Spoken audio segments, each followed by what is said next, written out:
شیخ کو بہت ہی احترام کے ساتھ دعوت دیتا ہوں کہ شیخ آئیں اور جو ان کا محاضرہ ہے وہ حضرت سعد بن ابی وقاص رضی اللہ تعالی عنہ کے تعلق سے اس پر ہم سب کو مستفید کریں.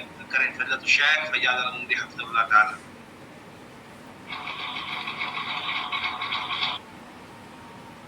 السلام علیکم ورحمۃ اللہ وبرکاتہ. الحمد لله نحمده ونستعينه ونستغفره ونؤمن به ونتوكل عليه ونعوذ بالله من شرور أنفسنا ومن سيئات أعمالنا. من يهده الله فلا مضل له ومن يضلل فلا هادي له. ونشهد أن لا إله إلا الله وحده لا شريك له ونشهد أن محمدا عبده ورسوله أرسله بالحق بشيرا ونذيرا وداعيا إلى الله بإذنه وسراجا منيرا. وصلى الله تعالى على خير خلقه محمد وعلى آله وأصحابه أجمعين. أما بعد، وأعوذ بالله من الشيطان الرجيم. بسم الله الرحمن الرحيم. والذين جاءوا من بعدهم يقولون ربنا اغفر لنا ولإخواننا الذين سبقونا بالإيمان ولا تجعل في قلوبنا غلا للذين آمنوا ربنا إنك رؤوف رحيم. صدق اللہ. اللہ کا کرم، اس کا شکر ہے کہ ہمیں پھر تھوڑی تاخیر ہی صحیح، یعنی گزشتہ ہفتہ میں نہیں تھا، آج ایک اور صحابی جن کا نام سعد بن ابی وقاص رضی اللہ تعالیٰ عنہ کے حالات اور واقعات، ان کی ایمانی زندگی کو سننے کے لیے ہم سب جمع ہوئے ہیں. صحابہ کرام کی جو فضیلت ہے قرآن کی مختلف آیات میں ہے، جو پہلے درس میں ساری آیتوں کا خلاصہ آپ کے ذہن میں ڈالا گیا تھا، لہذا ان سبوں کو بار بار دہرانا مناسب نہیں. صرف یاد دہانی کے لیے وہ آیت میں نے تلاوت کی ہے جس میں اللہ تعالیٰ کہتے ہیں کہ جو لوگ بھی صحابہ کرام کے بعد آئے ہیں ان کو صحابہ کرام کے بارے میں جو تاریخی واقعات بیان کر کے ان کے تعلق سے بغض یا نفرت یا کینہ یا کپٹ رکھتے ہیں، ایسے لوگوں کے لیے اصول بتلایا گیا کہ ان کے لیے بہتر ہے کہ وہ کہیں، کیونکہ قرآن نے کہا والذین جاءوا من بعدهم یقولون، ان کو کہنا چاہیے کہ ربنا اغفر لنا ولاخواننا الذین سبقونا بالایمان، کہ اللہ ہماری بھی مغفرت فرمائیے اور آنے والے ہمارے بھائیوں کی بھی. وَلَا تَجْعَلْ فِي قُلُوبِنَا غِلًّا لِّلَّذِينَ آمَنُوا، اور ہمارے صرف یہ نہیں کہ مغفرت ہی ہو بلکہ ان کے تعلق سے ہمارے دلوں میں کوئی کینہ کا پٹ نہ ہو. بے شک اللہ یعنی ہمارا رب بہت مہربان اور بہت رحم کرنے والا ہے. لہذا اسی سلسلے کے لیے کہ ہم اور آپ صحابہ کرام کے تعلق سے دراصل نفرت پھیلانا اس بات کی علامت ہے کہ وہ دین کو کمزور کر رہے ہیں، دین کی بنیاد کو کمزور کرنا ہے، اور خود پیارے نبی صلی اللہ علیہ وسلم کی تربیت پر انگلی اٹھانا ہے. نعوذ باللہ، یہ سب سے بڑا حملہ ہے. اسی لیے لوگوں نے خصوصاً خلفائے راشدین اور خاص کر وہ بزرگ صحابہ جو مشہور ہیں، انہی کے اوپر انہوں نے قلم اٹھایا یا زبانیں دراز کی. لہذا ہمارا فرض بنتا ہے، کیونکہ آپ صلی اللہ علیہ وسلم کی احادیث میں بھی، میں زیادہ احادیث کا سہارا اس لیے نہیں لیا کہ احادیثیں ہمارے پاس نہیں ہیں، بلکہ کیونکہ ہم ان لوگوں کو خطاب کرنا چاہ رہے ہیں جو صرف قرآن کو ہی اتھینٹک مانتے ہیں، احادیث کے بارے میں ان کی رائے غلط ہوتی ہے تو کم سے کم قرآن کو تو مانتے ہیں، قرآن کی آیتوں کو، جس میں صحابہ، مہاجرین، انصار اور جو ہجرت کرنے والے، ان سبوں کا نام لے لے کر قرآن کریم میں اتنی زیادہ ان کے فضائل بیان کیے گئے ہیں. اور صرف فضائل ہی نہیں بیان کیے گئے بلکہ کہا گیا کہ ان کے تعلق سے اپنے دل میں کینہ کپٹ بھی نہ رکھو۔ مختصر سی تمہید کے بعد اب ہم آتے ہیں جن کا نام آج ہے حضرت سعد بن ابی وقاص رضی اللہ تعالیٰ۔ یہ بھی عشرہ مبشرہ میں سے، یعنی وہ 10 صحابہ کرام جن کو خصوصیت کے ساتھ جنت کی خوشخبری دی گئی، ورنہ اور بھی صحابہ ہیں جن کو جنت کی خوشخبری دی گئی ہے، لیکن یہ 10 مشہور ہیں، اسی لیے عشرہ مبشرہ کے نام سے ان کو مشہور ہیں۔ اور بہت سے ہمارے قدیم علماء حدیث اہل سنت بھی جمعہ کے خطبوں میں خلفائے راشدین کے بعد یہ بھی کہتے ہیں وَعَلَى السِّتَّةِ الْبَاقِيَةِ مِنَ الْعَشَرَةِ الْمُبَشَّرَةِ کہ خلفائے راشدین کے بعد بھی جو 6 صحابہ عشرہ مبشرہ میں ہیں ان کے لیے بھی دعائے مغفرت یہ ساری چیزیں کرتے۔ بہرکیف حضرت سعد بن ابی وقاص رضی اللہ عنہ وہ خوش نصیب صحابی ہیں جن کا کردار بہت ہی پاک، ایسے خوش نصیب ہیں کہ خود پیارے نبی صلی اللہ علیہ وسلم نے ایک بار فرمایا کہ تمہارے اوپر میرے ماں اور باپ قربان۔ تو سوچ کر دیکھیے، آپ بارہا سنے ہوں گے کہ صحابہ کرام سے کچھ ہوتا تو فوراً کہتے تھے اللہ کے نبی فدا ہو ابی و امی، میرے ماں باپ آپ کے اوپر قربان ہو۔ لیکن پیارے نبی صلی اللہ علیہ وسلم نے حضرت سعد بن ابی وقاص رضی اللہ تعالیٰ عنہ کے لیے کہا کہ میرے ماں باپ آپ پر قربان ہوں۔ تو کتنے فضیلت والے صحابی ہوں گے، آپ خود سوچ کر دیکھیے۔ پیارے نبی صلی اللہ علیہ وسلم سے ایک اور بات آئی ہے کہ آپ نے ان کو اپنا ماموں کہا، وہ ایک محبت کے لیے اظہار کرتے ہوئے۔ ان کے حق میں قرآن کی بہت سی آیتیں بھی نازل ہوئی، بلکہ آپ اللہ کے رسول صلی اللہ علیہ وسلم کے ساتھ سارے غزوات میں شریک رہے۔ اور ایک روایت میں یہ بھی ہے کہ سب سے پہلے اسلام کے راستے میں تیر چلانے والے یعنی تیر انداز آپ ہی کو کہا گیا۔ آپ صلی اللہ علیہ وسلم نے کئی لشکر کا سردار بھی آپ کو فرما بنا کر بھیجا، خاص کر ایک کا ذکر ملتا ہے جس کو خیرار کا علاقہ کہا جاتا ہے، آپ نے امیر بنا کر بھیجا اور آپ کے ذریعے اس کی فتوحات بھی ہوئی۔ یہی وہ صحابی ہے جن کے بارے میں یہ بھی مشہور ہے کہ افریقہ کے علاقے فتح کرنے کے بعد جب وہ دریائے دجلہ بیچ میں آیا تو آپ نے یہ کہہ کر اپنے ساتھیوں کو تقریر کی اور یہ کہا کہ اللہ اگر ہمیں معلوم ہو جائے کہ اس کے اس پار بھی تیرے بندے بستے ہیں تو ہم وہاں تک پہنچانے کے لیے تیار ہیں اور اپنے گھوڑے کو ڈال دیتے ہیں۔ اسی کی طرف اشارہ علامہ اقبال کا ہے، دشت تو دشت ہے دریا بھی نہ چھوڑے ہم نے، بحر ظلمات میں دوڑا دیے گھوڑے ہم نے۔ بحر ظلمات، دجلہ کہیے، ظلمات کہیے، بہرکیف اتنی اللہ پر بھروسہ اور اللہ تعالیٰ کے دین کے لیے انہوں نے بہت سی جنگیں بھی لڑی، لیکن ان کی زندگی کا سب سے بڑا دور جو گزرتا ہے وہ ہے حضرت عمر رضی اللہ تعالیٰ عنہ کے زمانے میں۔ آپ اس کے بعد گوشہ نشی ہو گئے تھے، بہت خاموش طبیعت، لیکن حضرت عمر رضی اللہ عنہ کی نگاہ جو تھی ایسے ہی صحابہ پر پڑتی تھی جو ہر اعتبار سے امارت کے لیے یا حاکم کے لیے لائق ہو، جو صرف علم نہیں، تقوی نہیں، امانت داری نہیں، بلکہ ہر اعتبار سے ان کا مقام۔ یہی وجہ ہے کہ جو 6 لوگ صحابہ کے بنے تھے آپ صلی اللہ علیہ وسلم حضرت عمر رضی اللہ عنہ کے بعد لوگوں کو چننے کے لیے، اس میں ان کا بھی نام آیا تھا۔ تو حضرت عمر رضی اللہ عنہ نے ایک بار ان کو بلایا اور کہا کہ میں چاہتا ہوں کہ تم کو کوفہ کا گورنر بناؤ۔ آپ جانتے ہیں کہ کوفہ بصرہ یہ اس زمانے میں عراقین کے نام سے مشہور تھا، اور یہ دونوں سرزمین بڑی فتنے کی سرزمین، بہت کم حاکم ہیں جو وہاں آرام اور سکون کے ساتھ حکومت کیے۔ اچھے لوگوں کے بھی یہ لوگ بڑے مخالف ہوتے ہیں، بڑی شکایتیں اور سب کچھ۔ اسی لیے حضرت عمر رضی اللہ تعالیٰ عنہ نے سوچ سمجھ کر جانچ پڑتال کر بہت پرکھنے کے بعد آپ کو بلایا اور کہا کہ میں آپ کو کوفہ کا گورنر بنانا چاہ رہا ہوں، حاکم بنانا چاہ رہا ہوں۔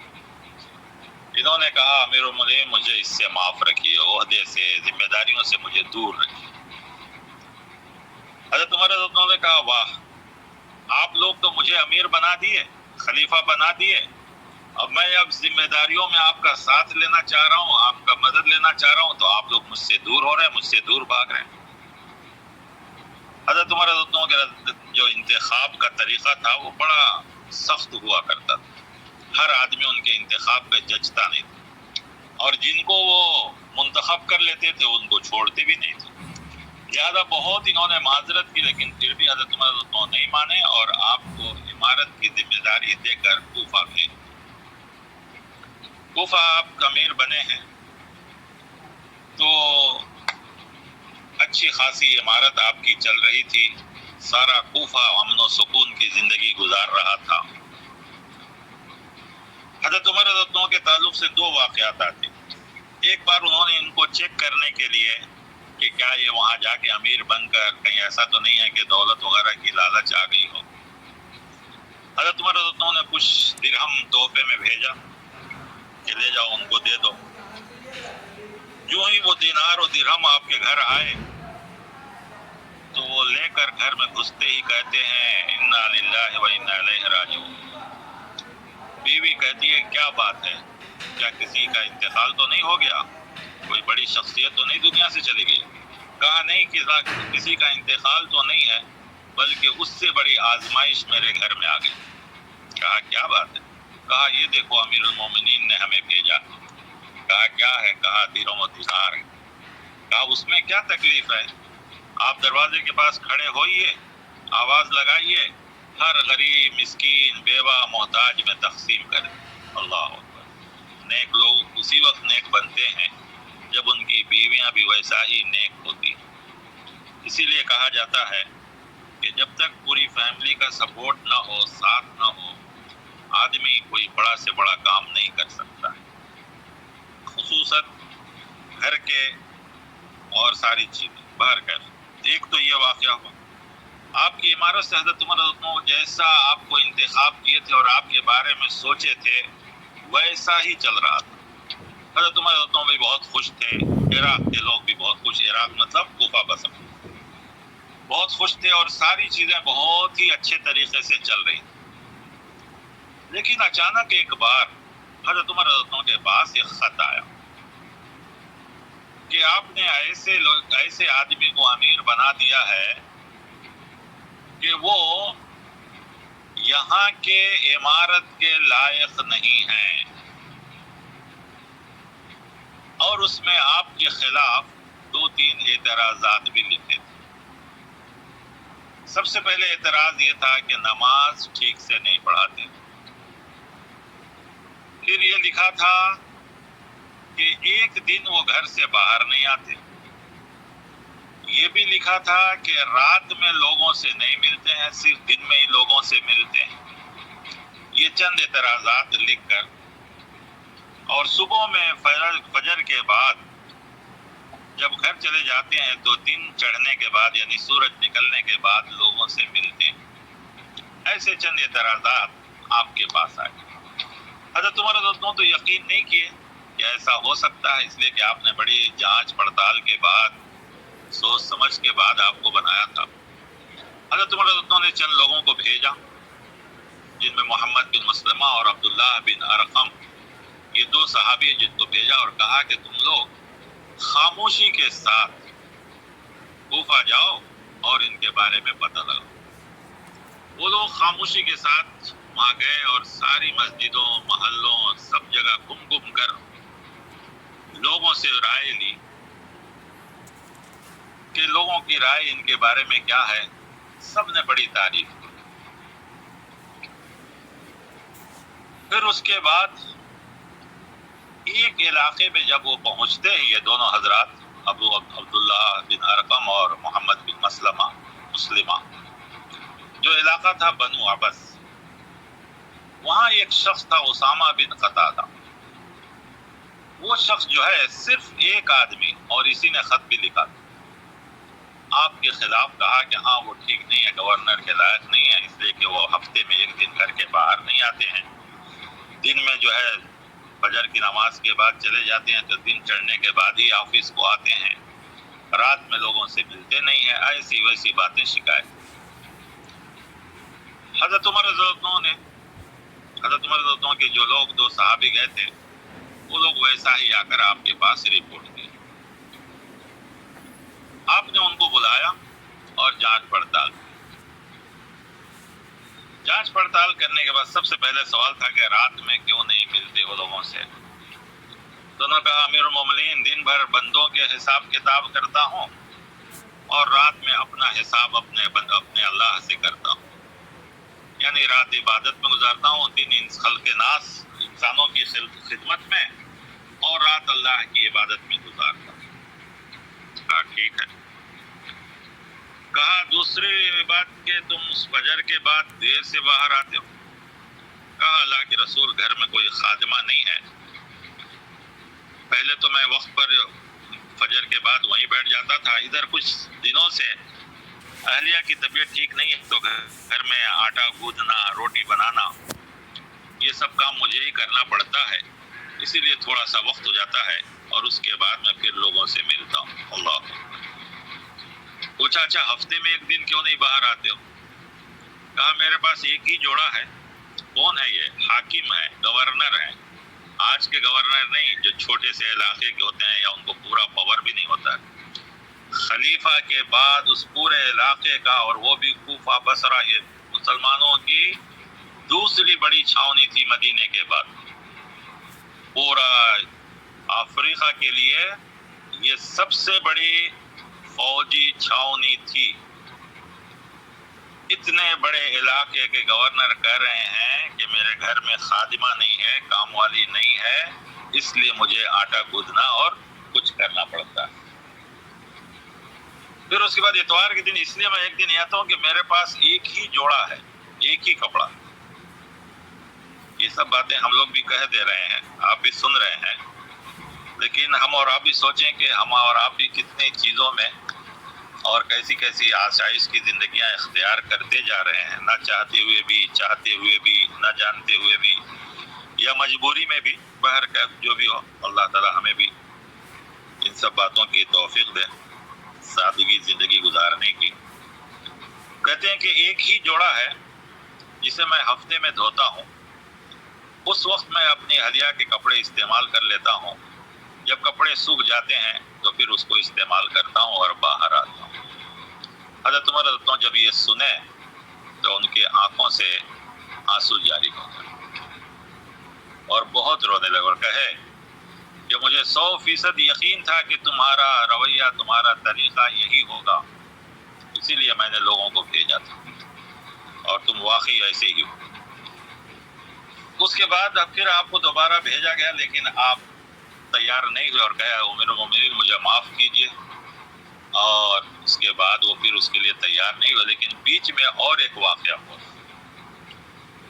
کہ حضرت عمر رضی اللہ عنہ نے ایک بار کہا کہ کوفے میں جو بھی غریب ہیں ان کی لسٹ تیار کرو، اور یہ حکم حضرت سعد رضی اللہ عنہ کو نہیں دیا گیا تھا بلکہ دوسرے لوگوں کو دیا گیا تھا۔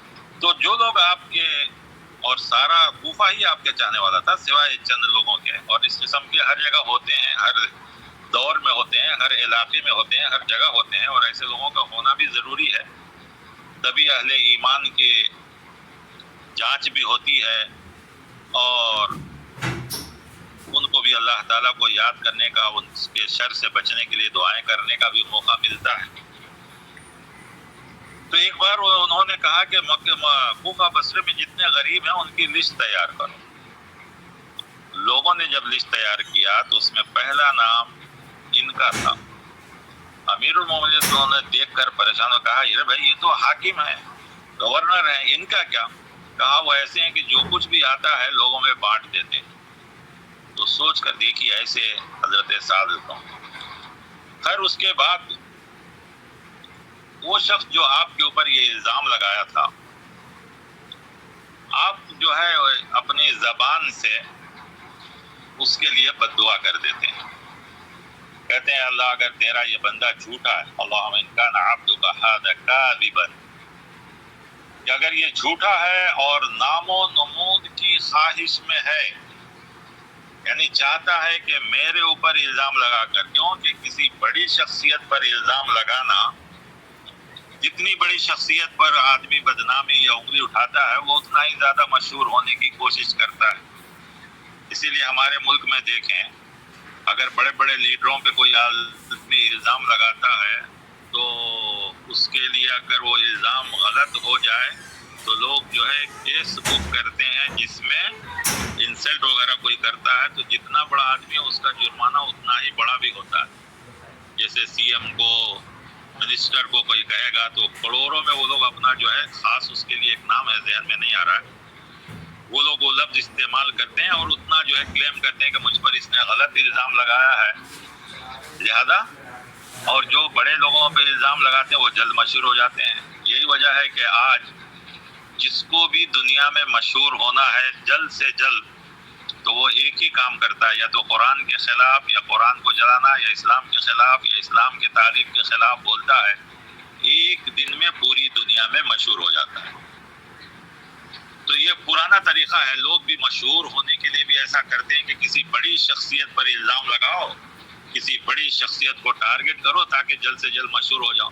اسی لیے کہا اللہ اگر یہ تیرا بندہ جھوٹا ہے اور نام و نمود کی خواہش میں اٹھا ہے، قام ریاء و سمعۃ کے لفظ ہے، تو یا اللہ اس کی عمر لمبی کر دے، فاطل عمرہ، اس کی عمر لمبی کر دے، اور اس کو فخر و فاقہ محتاجی میں اضافہ کر دے اس کی، اور اسے فتنوں میں مبتلا کر دے. بہرکیف ویسا ہی ہوا، کیونکہ یہ حضرت سعد بن ابی وقاص رضی اللہ تعالیٰ عنہ مستجاب الدعوات بھی تھے. ان کی خصوصیت یہ بھی تھی کہ جو یہ دعا کرتے تھے اللہ قبول کر لیتا تھا، جس کو کہا جاتا ہے مستجاب الدعوات. اللہ تعالیٰ بہت کم لوگوں کو یہ دیتا ہے. دعا بھی کرنی چاہیے کہ اللہ تعالیٰ ہماری دعاؤں کو قبول کرے. مستجاب الدعوات اگر نہ بنائے تو کم سے کم جو ہماری ضرورت کی دعائیں کرتے ہیں وہ دعاؤں کو بھی قبول کر لیں. تو چونکہ نیک صحابی تھے، مستجاب الدعوات تھے، ان کی دعا قبول ہو گئی.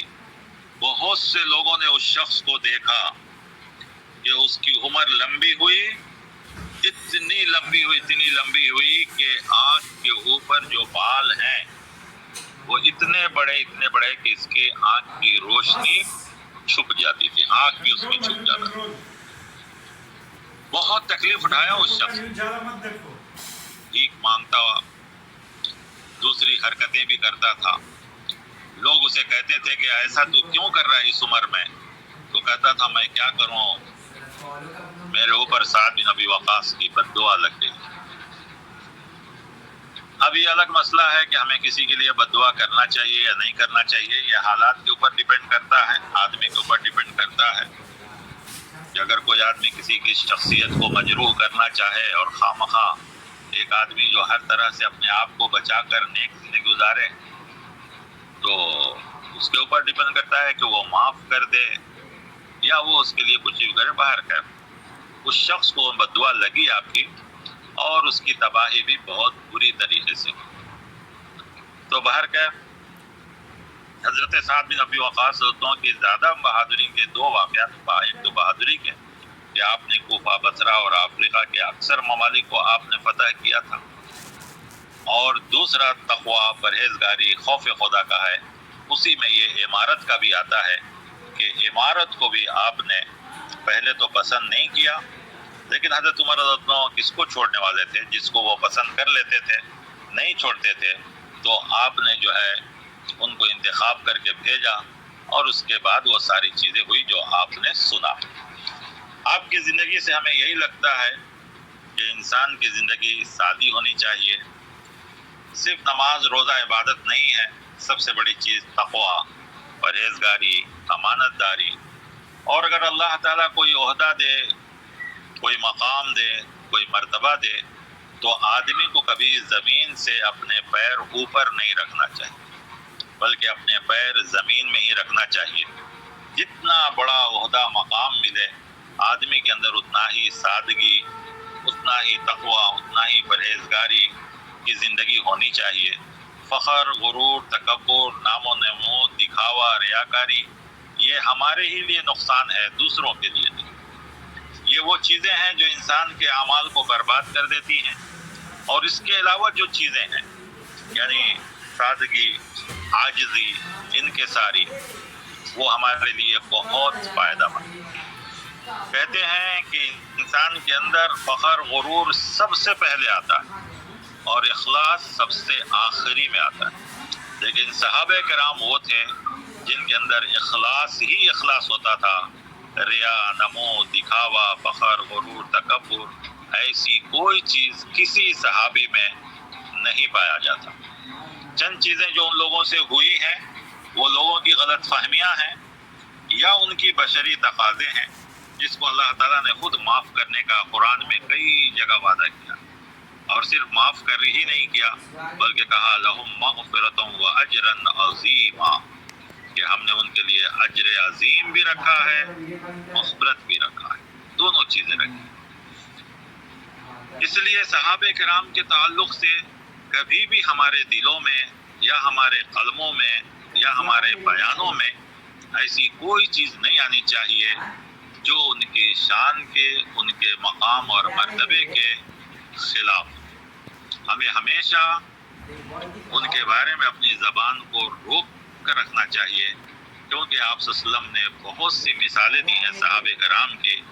آپ نے یہ بھی فرمایا کہ میرے صحابہ ستاروں کے مانند ہیں، مطلب عرب رات میں ستاروں کو دیکھ کر راستہ طے کرتے تھے دنیا کا، یعنی اسے سمت معلوم کرتے تھے۔ تو کہا گیا کہ دین کا راستہ اختیار کرنا ہے تو تم ان صحابہ کرام کے ذریعے اختیار کرو، اس لیے کہ انہوں نے صرف اور صرف اللہ کے لیے جان، مال، ہر چیز قربان کر دی۔ ہر چیز کو وہ لوگ ایمان کے سامنے حقیر سے حقیر سمجھتے تھے، کبھی ان کے دل میں ان چیزوں کا خیال ہی نہیں آیا۔ ہمیشہ وہ اسی فکر میں رہتے تھے کہ ہمارے کسی عمل سے بھی کوئی عمل ایسا نہ ہو جس سے اللہ ناراض ہو، کوئی عمل ایسا نہ ہو جس سے اسلام کے بارے میں کوئی غلط تصور پیدا کیا جائے، بلکہ انہوں نے ہمیشہ یہی کوشش کی کہ اللہ راضی ہو جائے۔ اسی لیے اللہ تعالیٰ نے کہا رضی اللہ عنہم ورضوا عنہ، اللہ ان سے راضی اور وہ اللہ سے راضی، اور اللہ نے ان کے جتنے مقام اور مرتبے دیے ہیں اللہ وہ سب کچھ ان کو عطا فرمائے گا اور عطا کرے گا اور ان کو وہ ملے گا۔ بہرکیف حضرت سعد بن ابی وقاص رضی اللہ تعالیٰ عنہ کی زندگی کے کئی پہلو ہیں۔ سب سے پہلے تو آپ صلی اللہ علیہ وسلم نے ان کی فضیلتیں میں یہ کہا کہ میرے ماں باپ آپ پر قربان، یہ خود ایک بہت بڑی فضیلت، اور دین کے اندر سب سے پہلے اپنی طاقت یعنی تیر کے ذریعے، فوج کی کمانڈری کے ذریعے، حکومت حاکم کے ذریعے، ہر طرح سے انہوں نے ثابت کر دیا کہ وہ ایک نیک، باصلاحیت، امانت دار، خوف خدا، تقوی، پرہیزگاری، سادگی، انکساری، عاجزی، یہ ساری چیزیں ان کے اندر تھی۔ ساتھ ہی ساتھ کوفہ جیسے علاقے کو گورنری کے حالت میں رہ کر امن و سلامتی کے ساتھ گزارنے سے پتہ چلتا ہے کہ ایک صاحب تدبیر، صاحب حکمت اور صاحب صلاحیت بھی شخصیت تھی۔ تو اللہ تعالیٰ نے خوف سب کچھ عطا فرمایا تھا، تقویٰ بھی، اللہ پر بھروسہ بھی، سب کچھ بھی۔ غالباً انہی کے بارے میں ایک اور کسی صحیح حدیث میں یا کسی صحیح کتاب میں تو نہیں ملے، البتہ مشہور ہے کہ ایک بار اسی افریقہ کے علاقوں میں تھے، رات ہو گیا اور جنگل میں پڑاؤ کرنا پڑا، تو سارے صحابہ کو وہاں رہنا تھا۔ تاریخی کتابوں میں لکھا، اگر یہ واقعہ صحیح ہے تو ٹھیک ہے، ورنہ اللہ مجھے بھی معاف کرے۔ تو آپ نے جنگل سے کہا کہ اے جنگل کے چرندوں، پرندوں، درندوں، تم جنگل کو خالی کر دو، اس لیے کہ ہم اصحاب رسول اللہ کے رسول کے ساتھی اور یہاں ٹھہرنا چاہتے۔ تو تاریخ میں لکھا ہے کہ اس وقت جنگل میں جتنے تکلیف دینے والے جانور تھے ان سبوں نے جنگل کو خالی کر دیا۔ یہ اللہ کے نیک بندے ہیں جن کی زبانوں میں وہ تاثیر تھی کہ اللہ کی ہر مخلوق ان کی اطاعت کرتی تھی، فرما برداری کرتی تھی۔ بہرکیف عقیدے کے اعتبار سے یا دوسرے اعتبار سے یہ واقعہ کہاں تک صحیح اللہ بہتر جانتا ہے. صرف اس سے یہ بتانا ہے کہ اللہ کے بندے جب نیک بنتے ہیں تو دنیا کی ہر مخلوق ان کی فرما برداری کرتی ہے. یہی بتانا مقصود ہے. اور یہ ہو سکتا ہے، کوئی بڑی چیز نہیں. شرط یہ ہے کہ ہم نیک بنیں، ہماری زبانوں میں وہ تاثیر ہوتی ہے کہ اللہ تعالیٰ اس کے ذریعے سے وہ دعا ہم اللہ سے کر دیں، اور اللہ ہی ہر مخلوق کا مالک ہے. تو اللہ تبارک تعالیٰ اپنے حکم کے ذریعے یہ کام بھی کر سکتا ہے. میں اس واقعے کو اس لیے بتا رہا ہوں کہ آج خصوصاً اپنے ملک میں جو حالات ہیں، ساری تدبیریں کی جا رہی ہیں، لیکن میرا ماننا ہے کہ اللہ کی مرضی جب تک نہیں ہوگی ان ظالموں کے ظلم سے ہم نہیں بچ سکتے. ہزار تدبیریں کی جائیں لیکن سب سے پہلے اللہ راضی ہو ہم سے، ہم مسلمانوں سے راضی ہو، یا یہاں جو ظلم زبردستی ہو رہی ہے ان ظالموں سے اللہ جب تک ناراض نہیں ہوگا ان ظالموں پر، ہم اور آپ کچھ نہیں کر سکتے. تو آئیے ہم اپنے نیکی کے ذریعے، صحیح عمل کے ذریعے، اپنے زبان میں، اپنی دعاؤں میں، اپنے عمل میں وہ اثر پیدا کریں کہ اللہ تبارک تعالیٰ ہمیں ان فاسد طاقتوں سے، ان ظالم طاقتوں سے، اس ملک میں جو حالات ہیں اس سے بچا کر اللہ تبارک تعالیٰ ہمیں اور آپ کو امن و سکون کی زندگی دے. اور سب سے بڑی چیز، اس ملک کو امن عطا فرمائے، اس ملک کے پورے باشندوں کو امن اور سکون کی زندگی نصیب فرمائے. کیونکہ اللہ تعالیٰ نے سورہ نور میں ایک جگہ کہا ہے، اور وہ بھی وعدہ ہے ایمان والوں سے، جس میں اللہ نے کہا ہے کہ اللہ ہی ہے جو تمہارے خوف کو امن سے بدلے گا. اس کے لیے 2 شرط لگایا، یعبدوننی ولا تشرکوا بی شیئا، کہ میری عبادت کرو اور میرے ساتھ کسی کو شریک نہ کرو. تو اللہ تعالیٰ امن دینے والا ہے، خوف کے بعد وہی امن کی زندگی نصیب کرا سکتا ہے، وہی ہر چیز کا مالک ہے. تو یہ اللہ کے نیک بندے اس لیے کامیاب ہوئے کہ ان کی نیکیاں صرف اور صرف اللہ. ان کے دل میں نفس تو، ان کے جسم میں نفس تو تھا، لیکن وہ نفس کبھی ان کو گمراہ نہیں کر سکا. جبکہ جن لوگوں نے ان کے اوپر قلم اٹھایا ہے، جن لوگوں نے ان کے بارے میں زبانیں کھولی ہیں، انہوں نے صرف اور صرف نفس سے کام لیا ہے. اللہ تعالیٰ ہم سب کی حفاظت فرمائے.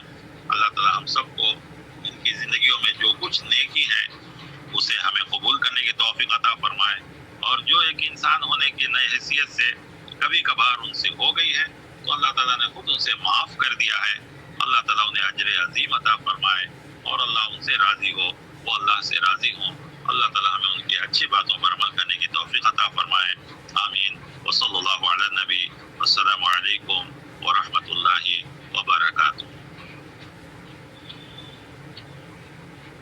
وعلیکم السلام ورحمۃ اللہ وبرکاتہ. اللہ تبارک و تعالیٰ شیخ محترم کو جزائے خیر عطا فرمائے، ان کی خدمات کو قبول فرمائے، انہیں صحت و تندرستی عطا فرمائے.